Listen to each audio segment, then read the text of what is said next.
ఒక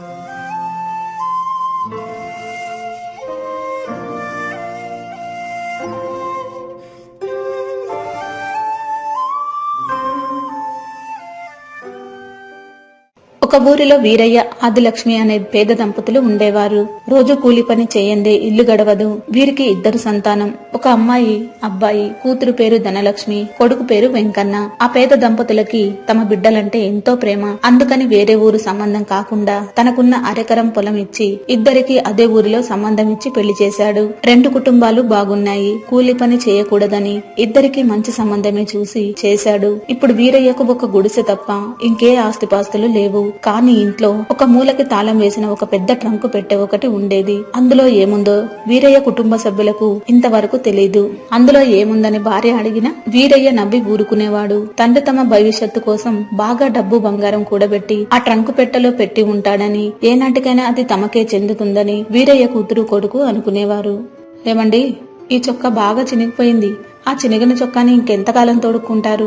ఇంతకాలం మన రెక్కలు ముక్కలు చేసుకుని పైసా పైసా కూడబెట్టి డబ్బులు పిల్లలకే పెళ్లిళ్ళకే అయిపోయాయి. ఇక నుంచైనా మన గురించి కూడా మనం ఆలోచించుకోవాలి. అందుకని ఈ వారం కూలి డబ్బులతో బట్టల నర్సయ్య దగ్గర మీకు ఒక చొక్కా గుడ్డ, 2 తువ్వాలు తీసుకుంటా. ముందు మీరు మంచిగా ఉండాలి. ఆ తర్వాతే మేమందరం. ఇప్పుడు నాకెందుకులే కొత్త బట్టలు, ఈ చొక్కా బాగానే ఉంది. అయినా నా చొక్కా వైపు ఎవరు చూస్తారు గాని, ఇంకెన్నాళ్ళని అలా జాకెట్కు అతుకులేసుకుని తొడుక్కుంటావు? చీర కూడా చిరుగులతోనే కట్టుకుంటున్నావు. నేనెలా ఉన్నా ఏం కాదు గాని ముందు నువ్వు చీర జాకెట్ కొనుక్కో లక్ష్మి. రామయ్య గారిని ఈ వారం కూలి డబ్బులు ఏమని ఇలా సాయంత్రం ఇంటికెళ్లేటప్పుడు అడుగుదాం. అలా ఆ అన్యోన్య దంపతులు ఆ వారం కూలీ డబ్బులతో తమకు బట్టలు కొనుక్కుందామని మనసులో అనుకున్నారు. సాయంత్రం ఎప్పుడవుతుందా, ఎప్పుడు రామయ్య గారిని డబ్బులు అడగాలని ఎదురు చూడసాగారు. ఎరా వీరయ్య, పని నడుస్తుందా? ఈ రాయి మొత్తం కొట్టడానికి ఇంకెన్ని రోజులు పట్టుద్దురా? అయినా భార్యాభర్తలు ఇద్దరే రాయి మొత్తం గుత్తాకు తీసుకొని కష్టపడకపోతే చేతి కింద ఇంకో 2 పెట్టుకోవచ్చు కదరా? ఏమైనా గాని నాకు ఇంకో 4 రోజుల్లో రాయి కావాలిరా, అందివ్వగలవా? బాబుగారు, మా సంగతి మీకు తెలియందేముంది. పిల్లగాళ్ల పెళ్లికి డబ్బులు బాగా ఖర్చు అయ్యాయి, అప్పులు కూడా అయ్యాయి. ఇప్పుడు మాకు డబ్బు అవసరం చాలా ఉంది. అందుకని కష్టమైన రాయి మొత్తం నేనే గుత్తాకు తీసుకున్నాను బాబు. నా పనితనం మీద మీకు నమ్మకం ఉంది కదా. 600 మీకు సమయానికి రాయి అందిస్తాను బాబు, నన్ను నమ్మండి. అవును బాబుగారు, రేయింబవళ్ళు పనిచేసైనా 4 రోజుల రాయి మొత్తం మీకు అందిస్తాం. బాబుగారు, ఈ వారం చేసిన డబ్బులు ఇప్పించండి. కొద్దిగా అవసరం ఉంది బాబుగారు, మాకు ఇవ్వాల్సిన దాంట్లో జమ చేసుకోండి. ఓ అలాగా, దానిదేముంది, మీకివ్వాల్సిన డబ్బులే కదా.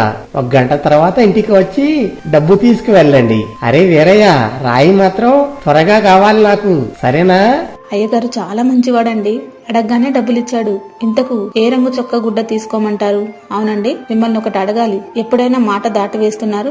ఇంతకీ మన ఇంట్లో మూలకు ఉన్న ట్రంకు పెట్టెలు ఏముందండి? మన పిల్లలేమో అందులో డబ్బు బంగారం దాచిపెట్టారని, అది ఏనాటికైనా తమకే చెందుతుందని అనుకుంటున్నారు. నేను అవన్నీ నమ్మలేను కానీ, ఎందుకంటే నాకు తెలియని డబ్బులు మీ దగ్గర ఎక్కడున్నాయి? మీ కష్టంలో పాలు పంచుకునేదాన్ని. అందులో డబ్బులు బంగారం ఉన్నాయంటే నేను నమ్మను. కానీ నాకు కూడా తెలుసుకోవాలని ఉంది. ఆ ట్రంకు పెట్టెలో ఏముంది దాచిపెట్టారు? లక్ష్మి, నాతో ఇంతకాలం జీవితాన్ని పంచుకున్న దానివి, నన్ను అర్థం చేసుకున్నది ఇదేనా? నేను నీకు చాలాసార్లు చెప్పాను కదా, ఏమైనా అడుగు చెప్తాను కానీ ఆ ట్రంకు పెట్టె విషయం మాత్రం అడగొద్దని చెప్పాను కదా. దయచేసి ఇంకెప్పుడు ఆ ప్రస్తావన నా దగ్గర తీసుకురా మాకు. భర్తను ఎప్పుడు అడిగినా ట్రంకు పెట్టె గురించి మాత్రం మాట్లాడేవాడు కాదు. అయితే భర్త మాట దాటేస్తున్నప్పుడల్లా భార్య కూడా ట్రంకు పెట్టెలో ఏదో ఉందని తెలుసుకోవడానికి కోరిక మాత్రం కలిగేది. ఒకసారి దానిని పగలగొట్టి ఏముందో తెలుసుకోవాలని అనుకునేది. కానీ భర్తకు భయపడి ఊరుకునేది. ఇద్దరూ అలా నడుచుకుంటూ ఇంటికి వచ్చేసరికి కూతురు ఇంటి గుమ్మం ముందు కూర్చుని కనిపించింది. ఏమ్మా ధనమ్మ, కులాసనా? ఎంతసేపైందమ్మా వచ్చి? అబ్బాయి కూడా వచ్చాడా? తాళం చేతులు గుమ్మం మీదనే ఉన్నాయి కదా, తీసుకుని ఇంట్లో కూర్చోలేకపోయావా? ధనమ్మ, అలా చిక్కిపోయావేమిటి తల్లి? మా మీద మనాది పడ్డావా? పిచ్చి తల్లి, నువ్వు తమ్ముడు వెంకయ్య ఎక్కడున్నా మీరు మా గుండెల్లోనే ఉంటారు తల్లి. ఏంటమ్మా, ఏదైనా విషయమా ఇలా వచ్చావు? చెప్పు తల్లి. ఏమేవి, అమ్మాయిని ఇంట్లోకి తీసుకువెళ్ళు. ఏం లేదు నాన్న, మీ అల్లుడు గారు షావుకారు వద్ద పని మానేసి సొంతంగా డబ్బా కొట్టు పెట్టుకుంటాడంట. కొంచెం డబ్బు అవసరమైంది నాన్న. పాపం 3 రోజుల నుంచి దిగులుగా ఉంటున్నాడు. మా మామయ్య దగ్గర కూడా సమయానికి డబ్బులు లేవట. అప్పుడు నాకు మీరు గుర్తొచ్చారు. అందుకే డబ్బు కోసం మీ వద్దకు వచ్చాను. ఆయనకు చేయి తిరగగానే డబ్బు తిరిగి ఇచ్చేస్తాడట. అసలు మీ దగ్గరకు వస్తానంటే మా మామయ్య, మా ఆయన అస్సలు ఒప్పుకోలేదు. నేను మా నాన్నని ఎలాగైనా డబ్బు ఇస్తాడని మీరేమీ బాధపడకండి అని చెప్పి వెంటనే మీ ఇంటికి వచ్చాను. వామ్మో, అంత డబ్బు ఇంకెక్కడుందమ్మా? డబ్బు లేక రాయి కొడుతున్నాము. ఇప్పుడు ఎలాదనమ్మా? నువ్వు వచ్చే ముందు ఒకసారి నాన్నగారిని కలిసి విషయం చెప్తే బాగుండేది. అప్పటికప్పుడు అంత డబ్బంటే ఎక్కడి నుంచి తీసుకొస్తాడు? నువ్వే చెప్పు. ఉన్న అరెకరం పొలాన్ని మీ ఇద్దరికే చెరిసగం పంచం కదా. అబ్బాయి ఆ డబ్బుతో దుకాణం పెట్టుకోవచ్చు కదా. డబ్బు కోసం నిన్ను పుట్టింటికి పంపటం ఏం బాగోలేదు. మళ్ళీ ఇప్పుడే డబ్బులంటే ఎలా తల్లి? ఏమేవ్, కాసేపు నువ్వు ఆగుతావా? ఎందుకలా బుద్ధి లేకుండా అమ్మాయిని పట్టుకొని అన్ని మాటలు అంటావు? అది చిన్నపిల్ల. మన దగ్గర డబ్బు లేదని దానికేం తెలుసు? మనకు తెలిసినంతగా దానికి తెలియదు కదా. అమ్మా, నువ్వు మా వాళ్ళని పట్టుకుని ఎలా పడితే అలా మాట్లాడితే ఊరుకోను. జాగ్రత్త. నువ్వేమైనా అనాలనుకుంటే నన్ను అను, అంతేగాని మా ఆయనను అంటే బాగుండదు. మా మామగారు మీకంటే బాగానే ధనవంతుడు. మాకేం గతి లేక మీ దగ్గరకు రాలేదు. ఏదో సమయానికి అవసరం వచ్చి అయినా వాళ్ళని మీ దగ్గరకు వచ్చాను. అయినా సంపాదించిన డబ్బు బంగారం ట్రంక్ పెట్టెలో పెట్టకపోతే బిడ్డలం మేమున్నాం, మాకు ఇవ్వచ్చు కదా. అమ్మా ధనమ్మ, ఆగు, నేనున్నాగా. అమ్మ ఏదో తెలియక మాట్లాడింది. అయినా నీకు కష్టాన్ని రానిస్తామా తల్లి? నీకెప్పుడు కష్టం వచ్చినా మా దగ్గరికి రా తల్లి. లక్ష్మి, నా చొక్కా జేబులో డబ్బులుంటాయి గాని అవి తెచ్చి అమ్మాయికి ఇచ్చి పంపు. భార్య లోపలికి వెళ్లి భర్తను ఒకసారి లోపలికి రమ్మని రహస్యంగా పిలిచింది. ఇది గమనించిన కూతురు ధనలక్ష్మికి కోపం వచ్చింది. కూతురిని నన్ను వదిలి ఇద్దరు లోపలికి వెళ్లి రహస్యంగా మాట్లాడుకుంటున్నారు. అంటే ఇది ఖచ్చితంగా ట్రంకు పెట్టెలో ఆస్తి గురించే అయి ఉంటుందని కూతురు అనుకోసాగింది. ఏమిటే, ఏమైంది? చొక్కా జేబులో డబ్బు తీసుకురమ్మంటే నన్నెందుకు పిలిచావు? ఇప్పుడు అమ్మాయి ఏమనుకుంటుందో ఏమో. ఇంతకు ఎందుకు రమ్మన్నావు? అది కాదండి, ఈ డబ్బుతో మీ చొక్కా తువాలు కొందామనుకున్నాం కదా. ఇప్పుడు ఈ డబ్బులు అమ్మాయికి ఇస్తే మీ దుస్తుల మాట ఏంటి? చూడండి చొక్కా ఎలా చినిగిపోయిందో. అది లక్ష్మి, నా గురించి వదిలేయి. ముందు ఆ డబ్బు అమ్మాయికి ఇపో. అయినా నేను చేసేది రాళ్లు కొట్టే పని కదా. దానికి కొత్త బట్టలు అవసరమా? ఎందుకు? ఏ బట్టలు ధరించినా నువ్వు నా భార్య కాకపోతావా, నేను నీ భర్తని కాకపోతానా? మన సంగతి వదిలేసి అమ్మాయి సంగతి చూడు. ఎంతో అవసరం వస్తే గాని డబ్బు కోసం రాదు పిచ్చి తల్లి. అలా భార్య లోపల నుంచి డబ్బు తెచ్చి కూతురికిచ్చి పంపింది. డబ్బు తీసుకుని ఇంటికి వెళుతున్న కూతురు మనసు నిండా ఆలోచనలు. ట్రంకు పెట్టెలో ఉన్న ఎంతో డబ్బుని కొంచెం తీసి ఇచ్చారని, ఎలాగైనా ఆ ట్రంకు పెట్టెలో తండ్రి సంపాదించిన ఆస్తినంతా వశం చేసుకోవాలని పథకాలు పన్నసాగింది. ఏదో ఆలోచన వచ్చిన దానిలా వెంటనే అదే ఊరిలో ఉన్న సోదరుడు వెంకన్న ఇంటికి బయలుదేరింది. అక్క, ఏమిటి ఇలా ఉన్నట్టుండి ఈ సమయంలో వచ్చావు? ఏమిటి విషయాలు? బావగారు, మామయ్య, అత్తయ్య బాగున్నారా? అందరూ బాగున్నారు. కానీ ఒరే వెంకన్న, చాలా ముఖ్య విషయం చెబుతా. మనం ఊహించినట్టే నాన్న ట్రంకు పెట్టెలో బోలెడంత డబ్బు బంగారం ఉందిరా. మా ఆయనకు కొంచెం డబ్బులు అవసరం వచ్చి ఇందాక మన ఇంటికి వెళ్లాను. నన్ను బయట కూర్చోబెట్టి అమ్మా నాన్న ఇంట్లోకి వెళ్లి ట్రంకు పెట్టె తెరిచి అందులోంచి డబ్బు తీసి ఇచ్చారా. నిజంరా, మనం ఇలాగే మౌనంగా ఉంటే చివరికి ఆ డబ్బు మనకైతే దక్కదు. ఎలాగైనా డబ్బుని ఇద్దరం పంచుకోవాలరా. అందుకే వెంటనే నీ దగ్గరకు వచ్చాను. చెప్పు, ఏం చేద్దాం? వామ్మో, అలాగా? నాకు కూడా ట్రంక్ పెట్టెలో నాన్న బోల్డ్ అంతా ఆస్తిని దాచాడని అనుమానంగా ఉందే. ఏం చేద్దాం అక్క మరిప్పుడు? నాన్న ఇంట్లో ఉన్నంతకాలం అది మనకు దక్కదు. ఎందుకంటే మనం పెళ్లి చేసుకుని వేరుపడ్డాం కదా, అందుకనమాట. ఒక పని చేస్తే ఎలాగో అమ్మా నాన్న పోయిన తర్వాత ఆ గుడిసె మనకే వస్తుంది కదా. అదేదో ఇప్పుడే మనకు పంచమని అమ్మా నాన్న మీద ఒత్తిడి తీసుకొద్దాం. ఏమంటావు? మంచి ఆలోచన అక్క. ముందు ఎలాగైనా అమ్మా నాన్న ఉండే ఆ గుడిసెను మనం పంచుకొని దాన్ని కూలగొట్టి ఎవరికైనా అమ్మేద్దాం. ఆ తర్వాత అమ్మా నాన్న మన దగ్గరికి రమ్మందాం. అప్పుడు ఎలాగూ ఆ ట్రంక్ పెట్టిని తీసుకొని వస్తాడు కదా, అప్పుడు అది మనం వశం చేసుకుందాం. ఏమంటావు?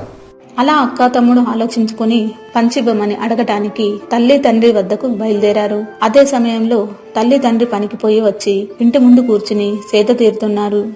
ఏమేవ్, మన బిడ్డలొచ్చారే. అరే వెంకన్న, లక్ష్మి, ఎన్నాళ్ళయిందిరా మిమ్మల్ని చూసి? మీ అత్తమామలు బాగున్నారా? ఈ సమయంలో వచ్చారేంట్రా? మమ్మల్ని చూడాలనిపించిందా? చిన్నప్పటి నుండి గుండెల మీద పెట్టుకొని పెంచిన వాడిని. నాకు తెలుసురా మీ మనసు. పైకి అలా కనిపిస్తారే గాని మీ మనసులు నిండా మేమున్నాంరా. అరే వెంకన్న, ఇన్నాళ్ళైందిరా నిన్ను చూసి. కనిపించిన ఈ అమ్మను ఇంతకాలానికి చూడాలనిపించిందా నాయన? అంత పనివత్తడితో ఉన్నావా నాయన? మీకు పెళ్లి చేసి పంపడమే కాని మిమ్మల్ని తలుచుకొని రోజే లేదురా. అవునమ్మా, మేము కూడా మిమ్మల్ని తలుచుకుని రోజే లేదు. ఆ విషయం అక్క నాతో చెప్పి కన్నీరు పెట్టుకుందని నమ్ము. ఇంకా మిమ్మల్ని వదిలి ఉండలేం నాన్న. అందుకని మీరు కూడా మాతో పాటే వచ్చి ఉండండి మా ఇంట్లో. అక్క ఇల్లు నా ఇల్లు దగ్గరే. సరదాగా నా దగ్గర అక్క దగ్గర ఉండొచ్చు. ఇంకా మిమ్మల్ని వదిలి ఉండలేమమ్మా. పదండి, మన ఇంటికి పోదాం. అందరం ఒక చోటనే ఉందాం. బిడ్డలు అలా అనేసరికి తల్లిదండ్రుల కళ్లలో నీళ్లు తిరిగాయి. ఇంత ప్రేమ కలిగిన మంచి బిడ్డలను తమకు ఇచ్చినందుకు దేవుడికి కృతజ్ఞతలు చెప్పుకున్నారు. ఏమీ చూసావా, మన బిడ్డలు ఎంత మనసు కలవాళ్ళో. మన బిడ్డలు రత్నాలే, రత్నాలు. నాకిప్పుడు ఎంతో సంతోషంగా ఉంది. ఈ రోజుల్లో ఇలాంటి బిడ్డలు ఎంతమందికి ఉంటారు? భగవంతుడా, ఎంత మంచి బిడ్డలనిచ్చావయ్యా. అవునండి, నాకు కూడా చాలా సంతోషంగా ఉంది. మన బిడ్డలు ఎంత మంచి వాళ్ళండి. బయలుదేరండి, మనం వెంటనే మన బిడ్డల వద్దకు వెళ్దాం. మన శేష జీవితాన్ని వాళ్ళ వద్దనే గడుపుదాం. నేను వెళ్లి మీ బట్టలు సామాను సర్దుతాను. బయలుదేరండి. సర్లే గాని వెంకన్న, మరి గుడిసినేం చేద్దాంరా? మనకున్నది ఇదొక్కటే కదా. మేమింట్లో లేకపోతే ఇల్లు పాడవుతుంది కదా. ఇప్పుడేం చేద్దాం? ఇంకా గుడిసేమిటి నాన్న, మనందరం ఒకచోట ఆనందంగా ఉన్నప్పుడు ఇంకా దీనితో పనే ఉంది. గుడిసెను కూలగొడదాం నాన్న. ఎలాగూ చివరకు అది మాకు చెందేదే కదా. ఇప్పుడే కూలగొట్టి తమ్ముడు నేను పంచుకొని అమ్మేస్తాం. అప్పుడు ఎంచక్కా మనం సంతోషంగా ఉండొచ్చు. గుడిసెను కూలగొడదాం అనేసరికి ఆ వృద్ధ దంపతులు గుండెల్లో శూలాలు కుచ్చుకున్నట్టయింది. వద్దంటే బిడ్డలు ఏమనుకుంటారో అని సరేనన్నారు. మర్నాడు గుడిసెను కూలగొట్టి ఎడ్ల బండిని మాట్లాడి గుడిసెలోని సామాను తల్లిదండ్రులను తమ ఇంటికి చేర్చారు. ట్రంకు పెట్టని మాత్రం వీరయ్య తన చేతిలోనే గట్టిగా పట్టుకుని ఉన్నాడు. ఏమేవ్, మన గుడిసె కూలగొట్టిన దగ్గర నుంచి నా గుండెల్లో బాధగానే ఉందే. ఎన్నో ఏళ్లుగా మనకు ఆశ్రయం ఇచ్చిన తల్లిని దూరం చేసుకున్నట్టుగా అనిపిస్తుంది. బిడ్డలు మనల్ని ఇక్కడ తీసుకొచ్చారే గాని ఒక ముద్ద అన్నం పెట్టడం తప్ప మనని ఎవరూ పట్టించుకోవటం లేదు. నాకు అలాగే ఉంది. మన అమ్మాయి ఇక్కడకు చేర్చినప్పుడు కనిపించింది. ఇన్ని రోజులైనా ఒక్కసారి కూడా రాలేదు. వెంకన్న కూడా అంతే, ఎప్పుడో ఒకసారి కనిపిస్తున్నాడు. అలా కొద్ది రోజులు గడిచింది. ఒకరోజు తమ బిడ్డలు వెంకన్న, లక్ష్మి తల్లిదండ్రులతో ఏదో మాట్లాడే పని ఉందని వచ్చారు. అమ్మా, నాన్న, ఎలా ఉంది మన ఇల్లు? బాగానే ఉంటుందిలే. నాన్న, మీకు విషయం చెప్పాలని అక్క నేను వచ్చాం. ఏంటంటే అక్క నేను కలిసి ఒక వ్యాపారం పెడదాం అనుకుంటున్నావు నాన్న. దానికి ముందు కొంచెం పెట్టుబడి పెట్టాలి. అందుకని మీ సహాయం కోసం వచ్చావు నాన్న. మీకు ఇవ్వడానికి మా దగ్గర ఇంకా ఏముంది నాయనా? ఉన్న గుడిసె కూడా మీకే ఇచ్చాం కదరా. చివరకు 2 కట్టలము మిగిలాము. అదేంటమ్మా అలా అంటావు? నాన్న ట్రంక్ పెట్టిలో బోల్డ్ అంత డబ్బు బంగారం ఉందిగా, అది ఇవ్వమను. మేమిద్దరం వ్యాపారం చేసుకుంటాం. ఎలాగైనా మీ తదనంతరం ఆ ఆస్తి కూడా మాకే చెందుతుంది కదా. నాన్న, ఆ ట్రంక్ పెట్టి తెరువు. మా నాన్న చాలా మంచి నాన్న. లేదురా, ఆ ట్రంక్ పెట్టిన మాత్రం ఎవరికి ఇవ్వను. అది నా ఆస్తిరా. ఇది ఎవరికి ఇచ్చేది కాదు, నేనివ్వను. అదేంటమ్మా, నాన్న మరి ఇంత మూర్ఖంగా మాట్లాడతాడు? నిజమైన తల్లిదండ్రులు బిడ్డల మంచినే కోరుకుంటారు. మేము వ్యాపారం చేసి బాగుండడం నాన్నకు ఇష్టం లేదమ్మా. అవునమ్మా, నాన్న మాటలు వింటే నిజంగా మీరు మా తల్లి తండ్రినా అనిపిస్తుంది. నాన్న, మర్యాదగా ట్రంక్ పెట్టి తెరువు. నువ్వు తెరవకపోతే మేము ఈ ఊర్లో పంచాయతీ పెట్టైనా సరే ఆ ట్రంక్ పెట్టిలో ఉన్న ఆస్తిని మా వశం చేసుకుంటాము. అసలు మీలాంటి వాళ్ళ కడుపున పుట్టినందుకు మాకు సిగ్గుగా ఉంది నాన్న. అలా కన్న తల్లిదండ్రులని మర్చి డబ్బే పరమావధిగా ట్రంకు పెట్టె తెరవమని, అందులో ఆస్తి ఇవ్వమని వీరయ్యను కూతురు కొడుకు బాగా ఒత్తిడి చేశారు. చివరకు భార్య కూడా బిడ్డలు అంతగా అడుగుతుంటే ఇవ్వొచ్చుగా అని భర్తను ఒత్తిడి చేసింది. చివరకు వీరయ్య ట్రంకు పెట్టె తెరిచాడు. లోపల ఉన్నది చూసి ముగ్గురు నిర్ఘంతపోయారు. ఒక పలుగు, ఒక తట్ట, ఒక పార ఉన్నాయి. చూడండిరా, చూడండి, ఇదేరా నా ఆస్తి. ఏనాటికైనా నాకు ఈ పరిస్థితి వస్తుందని ముందుగానే గ్రహించి వీటిని దాచుకున్నానురా. బిడ్డల కన్న పాపానికి నేను కష్టపడి సంపాదించుకున్న 1/2 ఎకరం పొలం మీకే ఇచ్చాను. మేము చెరిగిన బట్టలు ధరించి మీకు ఏ లోటు రాకుండా చూసుకున్నాము. ట్రంక్ పెట్టెలో ఆస్తి ఉందని భ్రమించి చివరకు తల్లిలాంటి నా గుడిసెను కూడా కొలుగొట్టారు కదరా దుర్మార్గులారా. మీరు బిడ్డలు కాదురా, రాబందులు. మీలాంటి బిడ్డలు ఎవరికీ ఉండకూడదు. ఏమే రా, వెళ్దాం. నా ఒంట్లో శక్తి ఇంకా ఉంది. ఎప్పుడు బిడ్డల్ని గుడ్డిగా నమ్మకూడదు. ఇవే మన ఆస్తి పాస్తులు. ఇవి మనకు తోడున్నంత వరకు మనకేం కాదు. నేను పోషించుకుంటాను. పద, పనిలోకి పోదాం. తండ్రి మాట్లాడింది విన్న తరువాత బిడ్డలు వచ్చి కాళ్ల మీద పడి క్షమించమన్నారు. డబ్బు మీద వ్యామోహంతో తల్లిదండ్రులను బాధ పెట్టామని కన్నీరు పెట్టారు. లేనాయనలే, లక్ష్మి, లేమ్మా, బాధపడకండి. మీరే తప్పు చేయలేదులే. ఈ విషయం ఇంతటితో మర్చిపోయి మీ జీవితాల్లో సంతోషంగా ఉండండి. మా ఒంట్లో శక్తి ఉంది. మీ అమ్మ నేను వెళ్లి పని చేసుకుని బతుకుతాము. మనం కలిసి ఉన్నదానికంటే దూరంగా ఉండి అప్పుడప్పుడు కలుసుకుంటేనే అందరికీ మంచిది నాయన. వెళ్ళొస్తాము.